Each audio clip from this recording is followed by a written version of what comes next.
สวัสดีครับวันนี้จะมาพูดถึงเกี่ยวกับเรื่องรังซาวน์นะครับผมโอเคทีนี้รังซาวน์นะครับหลักๆเราจะเรียกว่า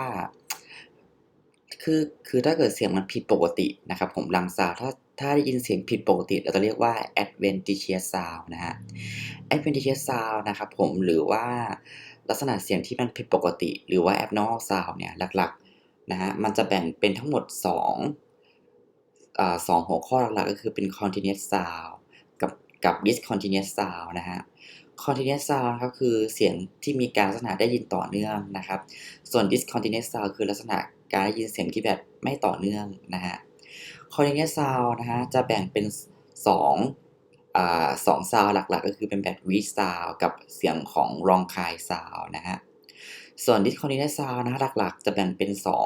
หัวข้อหลักๆก็คือเป็นแบบ fine capitation นะครับกับ coarse capitation นะครับผมเนาะทีนี้เดี๋ยวเรามาดูการฟังเสียงในลักษณะเป็นแบบ normal bridge sound ก่อนเดี๋ยวลองฟังดูนะครับ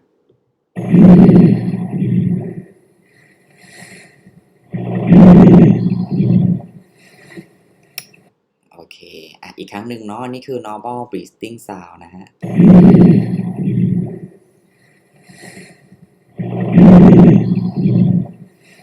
โอเคอ่ะ ทีนี้เรามาพูดถึงหัวข้อแรกนะครับ continuous sound continuous sound คือลักษณะเสียงที่ได้ยินเป็นลักษณะดังแบบต่อเนื่องนะครับผมเนาะที่บอกไปมันจะแบ่งเป็นทั้งหมด2หัวข้อก็คือเป็นแบบ with sound กับ ronchi sound นะฮะ with sound นะครับผมจะได้ยินในช่วงของการหายใจออกอย่างเดียวนะครับผมส่วนใหญ่จะ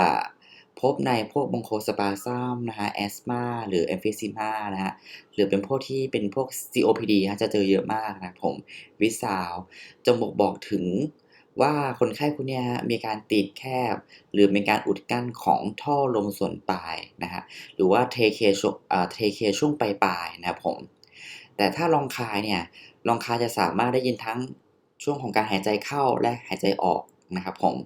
จะได้ยินชัดเมื่อเวลาเราเปลี่ยนท่าครับ พอเราเปลี่ยนท่าปั๊บเนี่ยเสียงก็จะเริ่มเหมือนคลืดคลาดขึ้นมาแล้วอันเนี้ยเสียงร้องคายแน่นอนครับ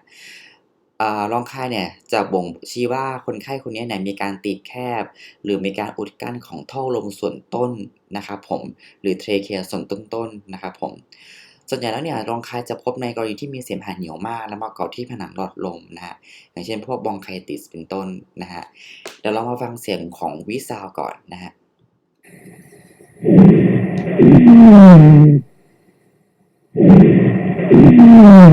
เนี่ยฮะอีกครั้งหนึ่งเนาะก็คือมักจะได้ยินในช่วงของการหายใจออกนะอีกครั้งหนึ่งฮะ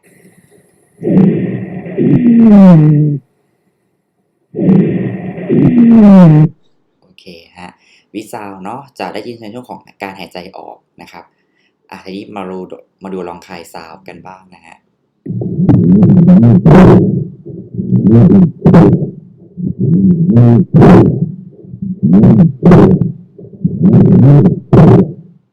โอเค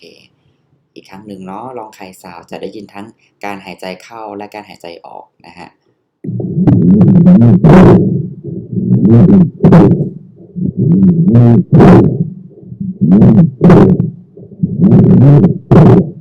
โอเคอันนี้คือ continuous sound เนาะสรุปวิซาวจะได้ยินแค่ในช่วงของการหายใจออกนะฮะส่วนลองคายซาวนะฮะจะได้ยินทั้งในช่วงของการหายใจเข้าและการหายใจออกนะฮะวิซาวนะครับจะพบในช่วงของท่อลมส่วนปลายนะฮะส่วนลองคายซาวเนี่ยฮะจะบ่งบอกถึงว่าคนไข้คนนี้อาจจะมีปัญหาของท่อลมของส่วนต้นนะครับผมพบในวิซาวเนี่ยพบในคนไข้บองโคสปาซัมนะครับ COPD